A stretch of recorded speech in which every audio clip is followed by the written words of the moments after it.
Sonríe, sí se puede. Este podcast nace de mi necesidad de transmitir un mensaje cargado de conocimiento, vivencias y experiencias que te permitirán cambiar las limitaciones de tu mente por acciones para obtener resultados. Soy Isabel Restrepo y les quiero regalar este espacio porque sí se puede. Todo se puede, con una mente entrenada y una sonrisa frente al mundo. Para cada episodio de este podcast, les prometo que tendré a los mejores líderes, expertos, motivadores, profesores, personas que admiro y profesionales. Es hora de desempolvar tus sueños y trabajar para hacerlo realidad. Nos vemos pronto. Sonríe, sí se puede. Hola, bienvenidos a un episodio más de este podcast Sonríe, sí se puede. Porque definitivamente yo soy fiel creyente de que cuando uno se propone las cosas en la vida, todo se puede. El invitado de hoy tiene una frase que me llamó mucho la atención. Yo quiero leerla textualmente para comenzar nuestro episodio. Y dice así: el caos debe ser recibido como una excelente buena noticia. Vivimos en la ilusión de que controlamos las cosas, cuando nuestra vida se desarma. Ahí empezamos a saber quiénes somos en esencia y empezamos a echar mano de todas nuestras herramientas. Todo se pone a prueba y vemos lo que en realidad podemos ser. Esto lo dijo Lucas Casanova, el invitado que hoy tenemos en este episodio de este podcast, Sonríe, si se puede. Bienvenido, Lucas. Muchas gracias, muchas gracias. A ti muchas gracias. Me llama mucho la atención esta frase porque la verdad es que nadie quiere enfrentar el caos. La verdad es que cuando nos hablas de caos, creo Ujú. que salimos de una zona de confort, creo que salimos de una ilusión, que tú mismo lo llamas así, en la que estamos todo el tiempo protegiéndonos de vivirlo. Cuéntame un poco por qué llegas a esta conclusión y cómo haces para vivirlo en tu vida. Eh, yo creo que la primera vez que me enfrenté a ese concepto fue leyendo a una monja budista que se llama Pema Chodron. En el año 98 había publicado un libro que se llama Cuando todo se derrumba.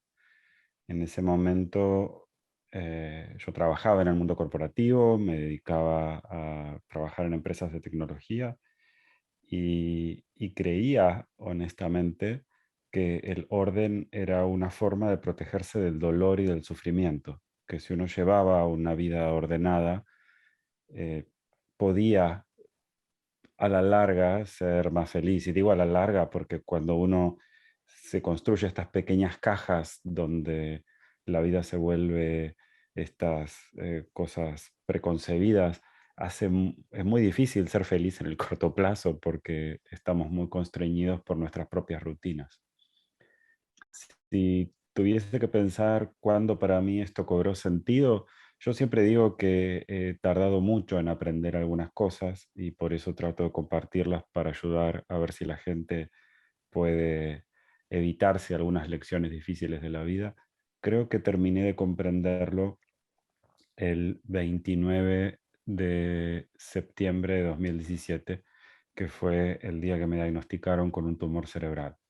Wow. Yo a lo largo de mi vida intenté hacer todo para ser una persona saludable, para vivir una vida recta en más de un sentido, y todos esos hábitos no necesariamente me permitieron evitar eso, sí me permitieron, por supuesto, navegar la situación de una manera diferente.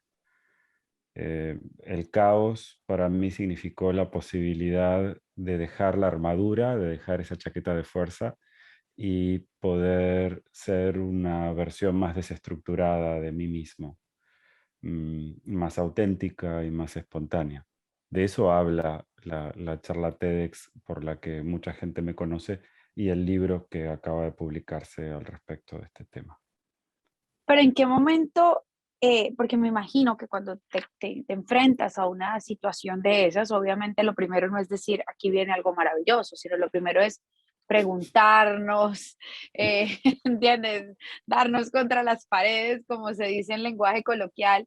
Mm. llorar, desesperarnos, sentir que nos vamos a morir. O sea, Sí. digamos que las herramientas más evolucionadas no son las que aparecen al principio. ¿En qué momento comienza tu, tu, tu reacción a cambiar y a convertirse en algo menos dañino y más satisfactorio y de aprendizaje para ti? Em, yo tenía una maestra de filosofía Vedanta en Madrid que se llama Consuelo Martín y decía que había que abandonar toda esperanza, que esperanza venía de la palabra espera y que si uno a veces esperaba, terminaba entregándole el poder a aquello que esperaba y no terminaba actuando en tiempo presente. Que la esperanza de que las cosas van a cambiar sin hacer nada al respecto, a eso me refiero. Una cosa es, por supuesto, como decías tú al principio de esta charla, es el poner determinación y poner trabajo detrás de algo que uno quiere conseguir. A mí al principio, por supuesto que lo primero que uno siente cuando recibe noticias que te desarman por completo es esa sensación de no poder encajarlo, de no entender si esto es real o no, si me está pasando a mí o le está pasando a otra persona, si es una película, se vive como despersonalizado. Creo que muchas personas se preguntan al principio, ¿por qué a mí? Yo no me hice esa pregunta en esta oportunidad, me la hice un montón de veces. ¿Por qué me está pasando esto? ¿Qué es lo que me sucede? Y después empecé a preguntarme, ¿qué es lo que puedo hacer yo con esto? Porque nadie sabe ni cuántos años vamos a vivir ni cómo vamos a vivir. Lo que sí podemos saber, creo yo, es la forma en la que vamos a vivir ese tiempo entre que nacemos y entre que dejamos de existir. A mí el caos en esta situación y en otras en mi vida, yo trabajo con refugiados, con personas que vienen de zonas de guerra, he estado en zonas de conflicto y la sensación es, si la vida se acabase este sábado, ¿qué haría entre hoy y el sábado? ¿Y por qué haría las cosas diferentes si creyese que tengo más tiempo? El Buda decía, lo peor de todo es que crees que tienes tiempo. A veces hay que manejarse con el sentido de urgencia y entonces ese clic o ese cambio al que tú te refieres, Isa, tiene que ver con eso, con dejar de preguntarse por qué está pasando esto. Por supuesto que uno llora y duele porque lo primero que yo pensé es en mi familia y en mis alumnos con quienes trabajo de manera cercana y en el momento en el que tenía que contarles sobre mi diagnóstico pensaba, ¿cómo se los voy a decir? Porque nada, porque esto es lo que me pasa a mí y no quiero privar al otro de lo que es verdad y de lo que es cierto. Eh, son un montón de sensaciones a la vez. Yo no creo que el llorar o el enojarse sea, sea imposible de evitar. Creo que eso pasa. Depende también cuánto tiempo uno se queda en esos momentos, ¿no? Cuánto tiempo uno se enoja y se entristece y cuánto tiempo uno dedica a pasar a la acción y a hacer algo. Cuando hablas de la urgencia, ese término a mí de alguna manera me genera esta inquietud, porque Mm. se puede vivir en una urgencia de vivir y de buscar el tener y el entretenimiento y la satisfacción inmediata y todo esto, que creo que es un mundo que nos invita mucho a eso, ¿no? Ujú. A querer tener lo que el otro tiene, viajar como el otro viaja. Entonces estamos en esa urgencia de buscar el tener, pero siento que la urgencia de la que tú me hablas, y quiero que me corrijas si estoy mal, la urgencia de la que tú estás hablando es una urgencia de bienestar o de conexión interior. Muy acertado, Isa. Yo creo que es una urgencia de ser. Si la otra es una urgencia de tener, donde uno va detrás de acumular, en, si tú le preguntas a las personas que llegan al fin de su vida y les preguntas, ok, ¿qué hubieses hecho diferente? Yo he trabajado mucho en hospicios y con personas durante los últimos años de su vida. Y las personas no te preguntan, no te dicen que hubieran querido tener una pantalla plana más grande o hubiesen querido comprarse eh, un auto más nuevo. Sí te dicen que en vez de tener aquel auto familiar, aquel coche familiar, les hubiera gustado tener ese coche deportivo que siempre quisieron tener y nunca se animaron a comprarse, o que les hubiese gustado, en vez de pensar en tener una casa que nadie va a tener luego cuando se mueran, el haber transformado los últimos años de su vida en experiencias, en cosas que uno se puede llevar después de un naufragio. Yo creo que esa es la diferencia en el sentido de urgencia. Si la urgencia va a generar un estilo de vida que va a terminar haciéndote mover pesado y que si estuvieses en un naufragio, en un terremoto, nada de eso lo podría salvar, entonces quizás hay que moverse un poco más a la urgencia de ser, todo aquello que no importa lo que pase, sigue contigo y viaja contigo a donde vayas.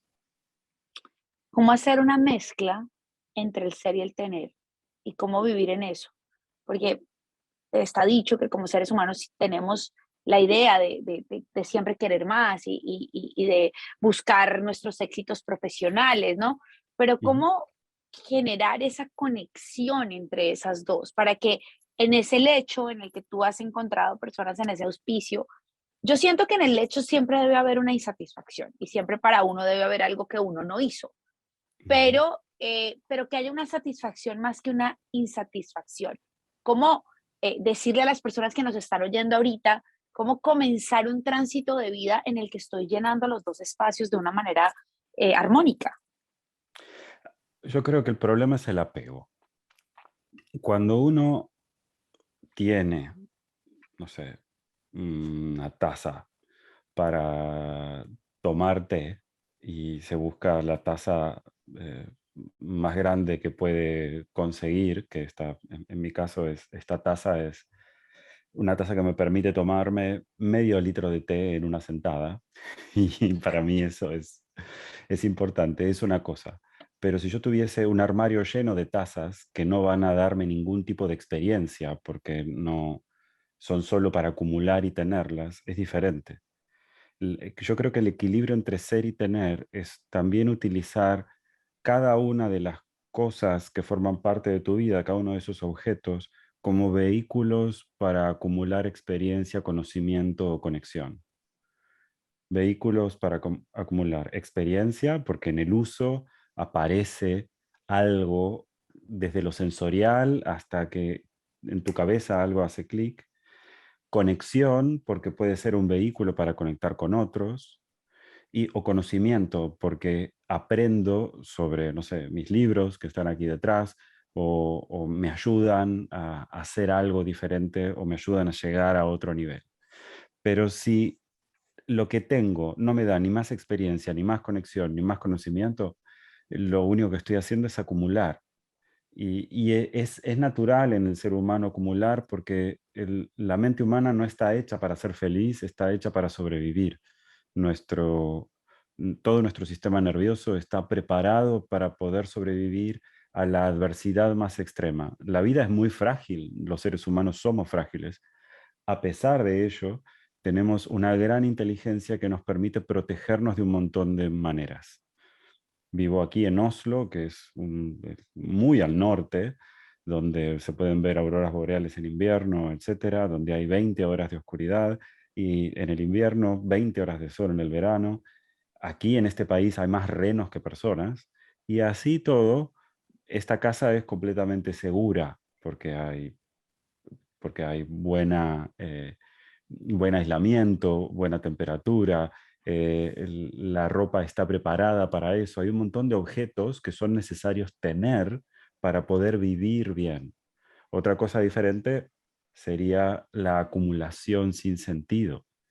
¿Me explico? ¿Tiene sentido lo que Totalmente, digo? totalmente. Y creo que es en lo que caemos, ¿no? El hecho de buscar tener más de lo mismo, pero no saciarnos y además así tengamos, el día que lo perdemos, perdemos un poco nuestra identidad. Y creo que ahí es donde está el gran error.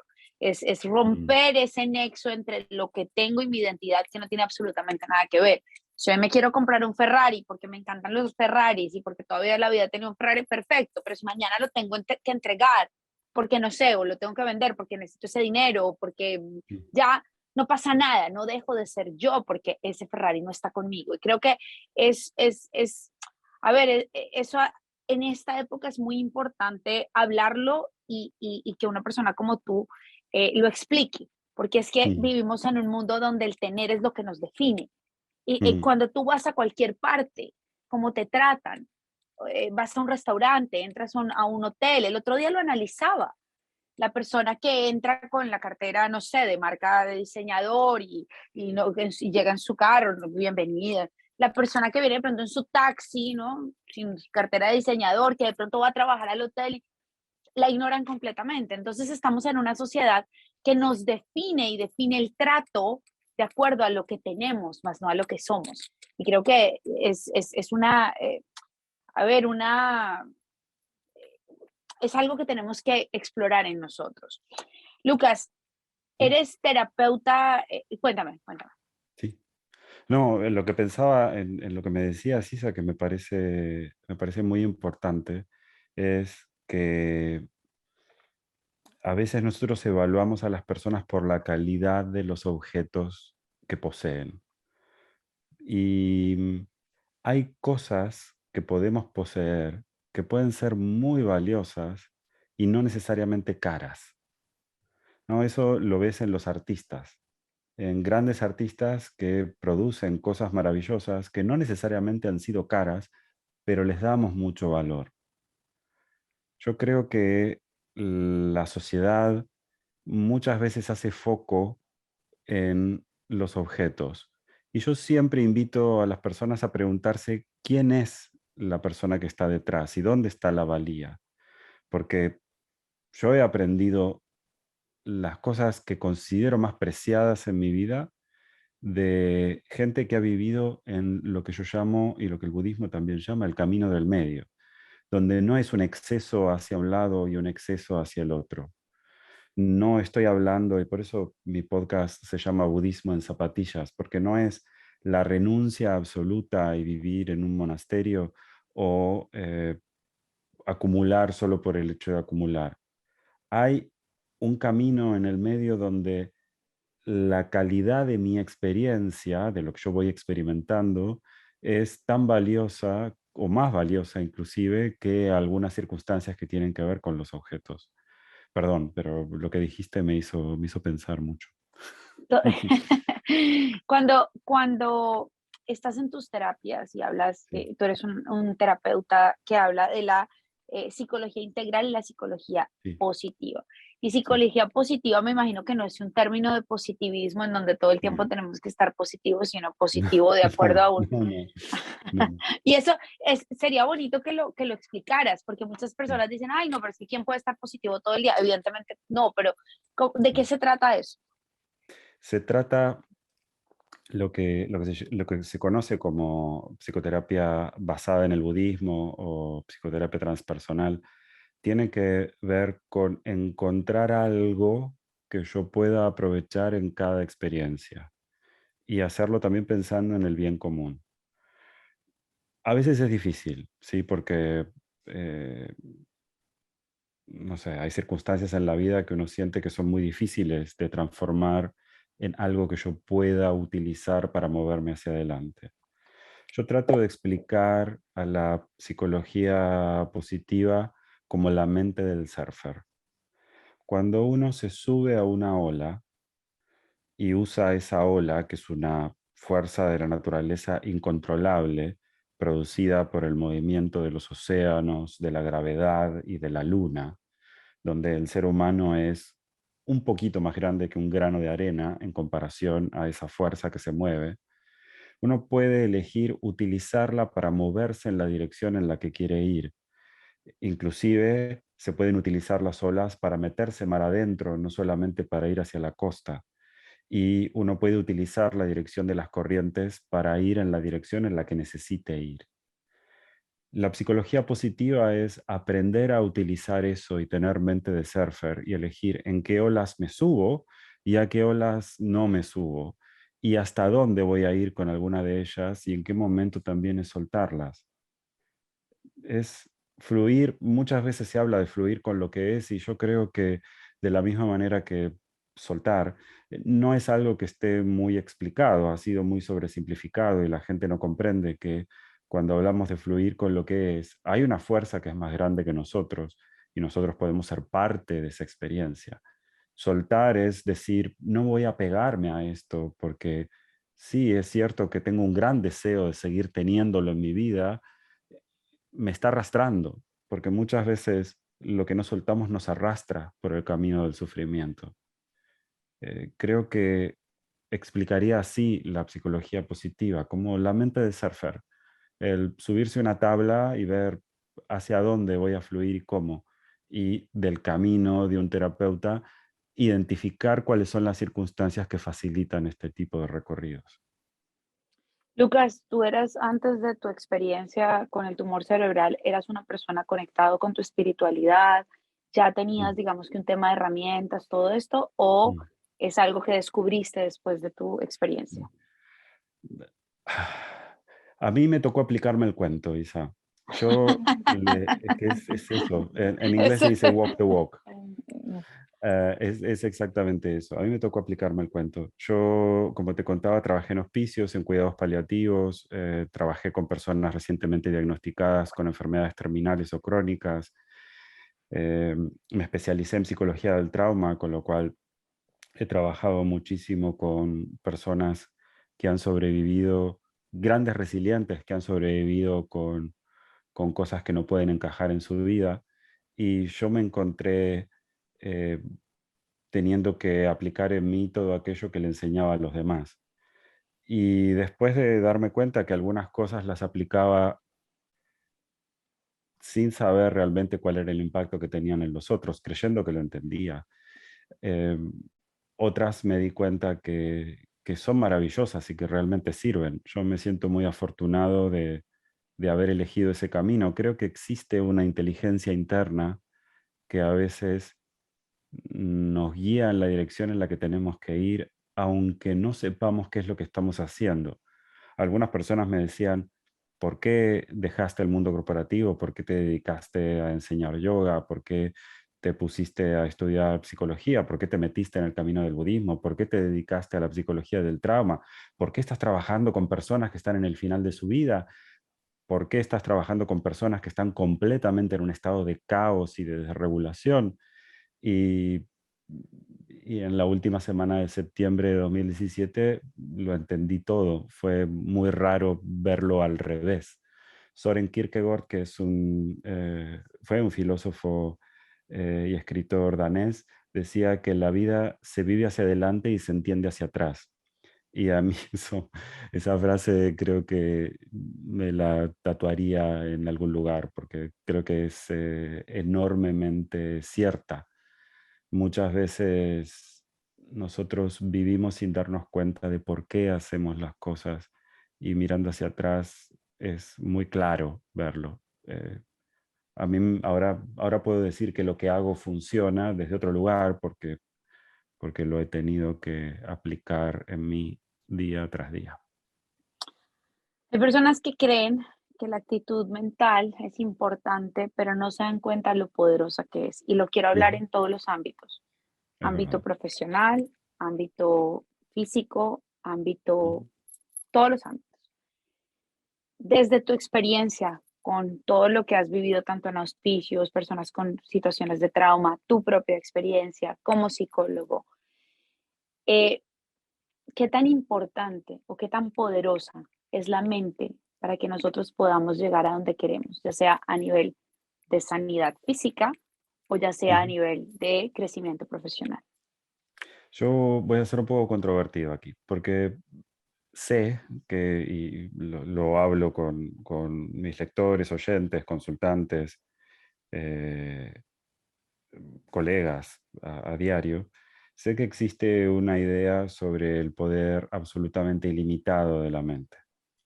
Yo considero que la actitud mental es el componente más importante de todos estos procesos.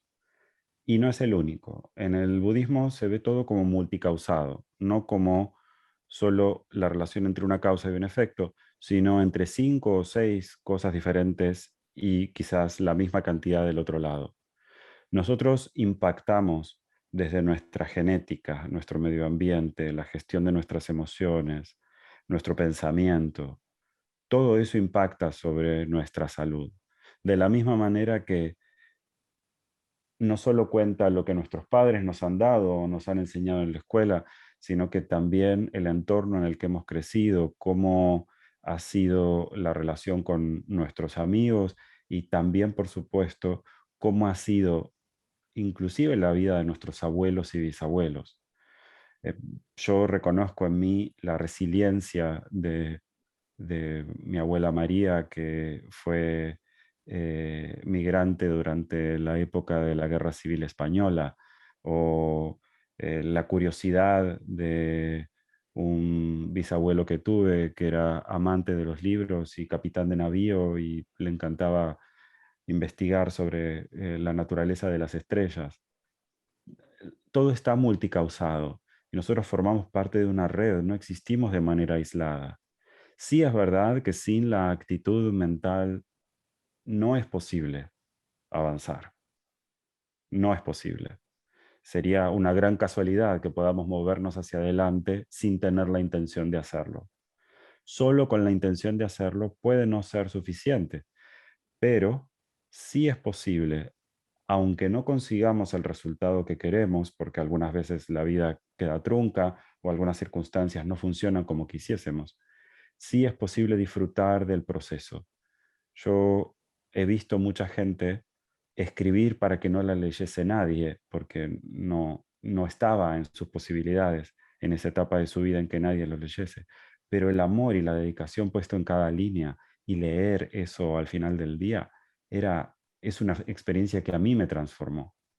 Y de la misma manera he visto gente que ha conseguido grandes espacios donde todos sus ojos están puestos sobre esa persona, pero una vez que ha conseguido eso no tiene nada para decir. Con lo cual, de verdad es necesario una, es simple y complejo a la vez. Es necesaria una gran cantidad de cosas y tiene que haber, sin el pero, y tiene que haber un norte clarísimo que tiene que ver con la actitud mental. Sin actitud mental es imposible. Solo con actitud mental puede no ser suficiente.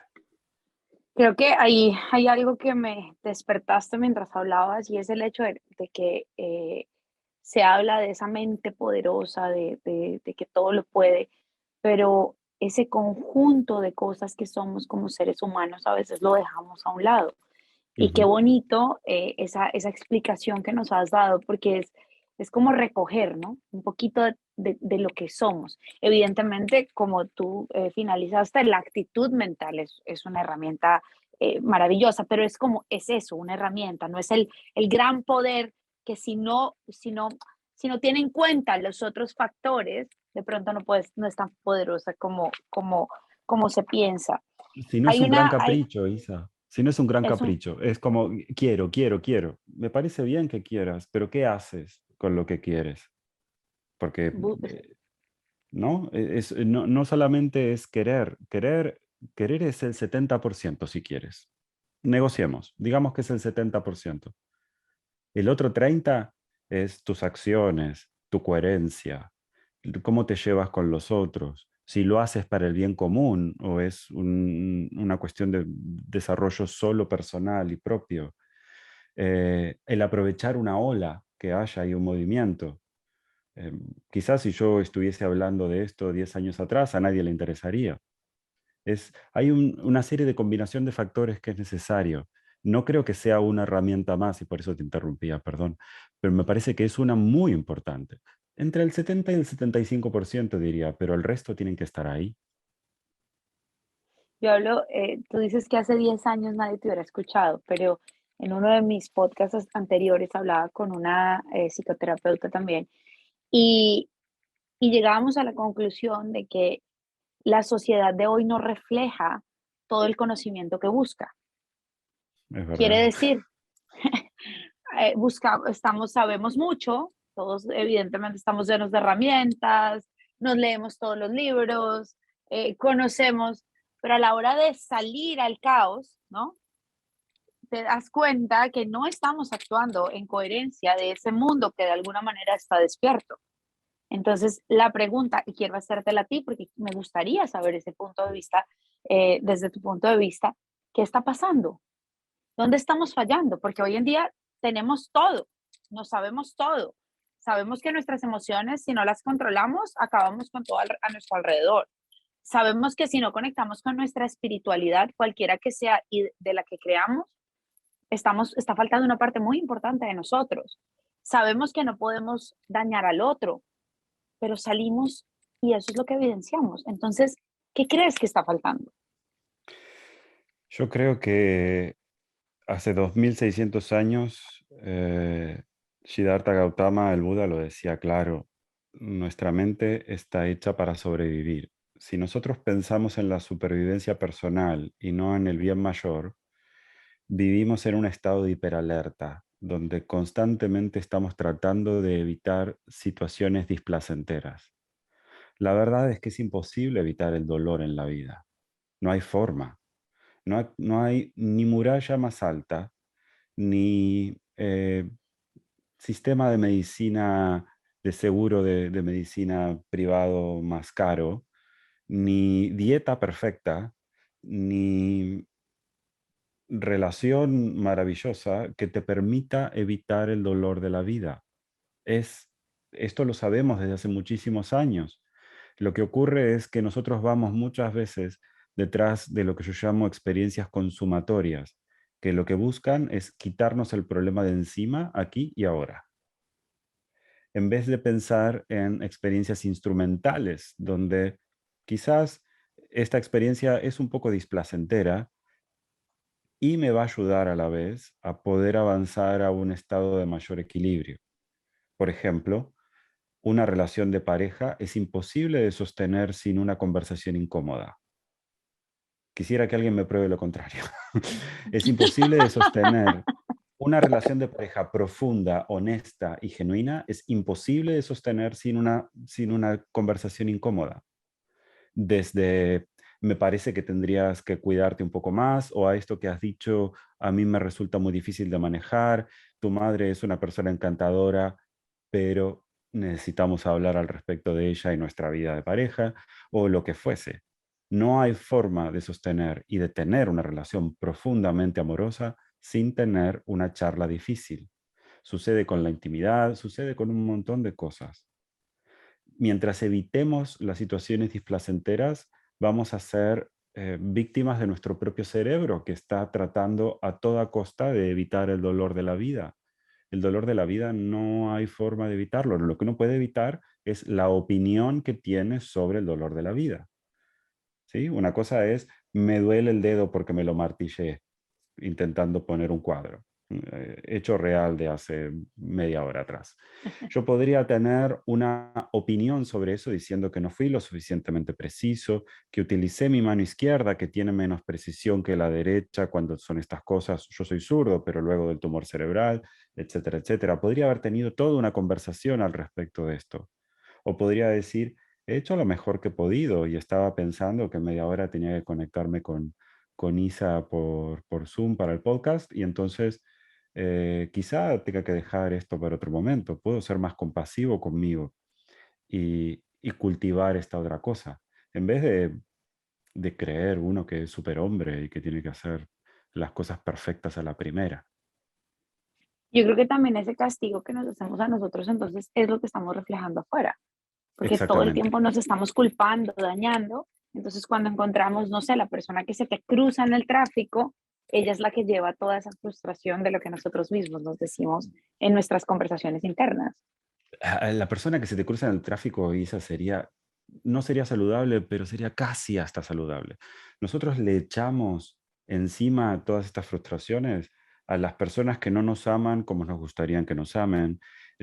Se lo transferimos también a nuestros padres, a pesar de que tenemos más de 30 o más de 40, y decimos, bueno, ya en algún momento prescribe, ¿no? Uno tiene que empezar a hacerse cargo de la propia vida en vez de estar mirando hacia atrás todo el tiempo. En algún momento uno tiene que empezar a mirar hacia adelante. No solo se lo echamos a las personas más insospechadas, sino que muchas veces proyectamos en los otros aquellos que no tenemos y le estamos reclamando, no sé, a nuestras parejas o a nuestros hijos, cosas que nosotros no hemos sido capaces de darnos a nosotros mismos. Y para terminar, Lucas, me gustaría que le hablaras a la audiencia de cómo Mm. comenzar a enfrentar o a confrontar a ese yo interno Mm. y comenzar a tomar acción un poco más, porque si hay algo que me quedó de esta charla y de esta conversación que hemos tenido, es el tema de la responsabilidad, mi responsabilidad conmigo, desde puede ser en el caos, puede ser en mi vida diaria, puede ser con mis sueños, con mis metas, con la sociedad, pero al final la responsabilidad reside en mí. ¿Cómo Mm. empezar a tener esa conversación conmigo y a adquirir esa responsabilidad? Me gusta. Bien. Entonces, en vez de hablarte a ti, Isa, voy a hablarle a, a esta otra persona que está del otro lado. Es difícil haber vivido una vida con un montón de complicaciones y tú estás esperando hoy que alguien venga a compensar aquello que te ha resultado tan difícil. Es verdad, no te merecías pasar por eso y alguien debería haber cuidado de ti. Yo quiero proponerte esto. ¿Qué pasaría si tú hoy te transformases en la persona que necesitabas tener al lado en aquel momento? Tú sabes mejor que nadie qué es lo que necesitas. Mejor que nadie. Yo no lo sé, pero tú sí lo sabes. ¿Qué pasaría si tú empezaras a darte a ti mismo aquello que aún le reclamas a las personas que no han sabido tratarte como corresponde? No significa que tengas que olvidarte de todo aquello que sucedió como sucedió. Significa que la única persona que puede salvar del naufragio a la persona que has sido, eres tú. Tú conoces el salvavidas, hacia dónde arrojarlo y cómo sacarte del agua.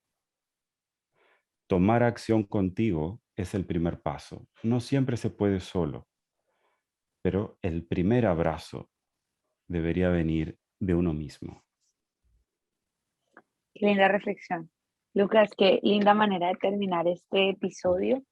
De verdad, un episodio muy reflexivo, en donde encontramos que sí, que la vida no nos va a traer siempre cosas que nos gustan, en donde encontramos lo que hablamos, que mi responsabilidad reside en mí, que soy yo, y aunque suene redundante, soy yo quien tengo que tomar las riendas de mi vida y decir, cualquier situación que me ponga la vida, tengo que enfrentarla y tengo que hacerlo de una manera armónica, porque de eso se trata al final. Y la voy a usar para moverme en la dirección en la que yo quiero. Es una ola. Eso de las olas me encantó, porque es la realidad. O sea, yo decido si me ahogo o si viajo hasta donde yo quiero viajar. Y me quiero quedar con esto. Si quieres hacer reír a Dios, cuéntale tus planes. Creo Mi que, abuela María.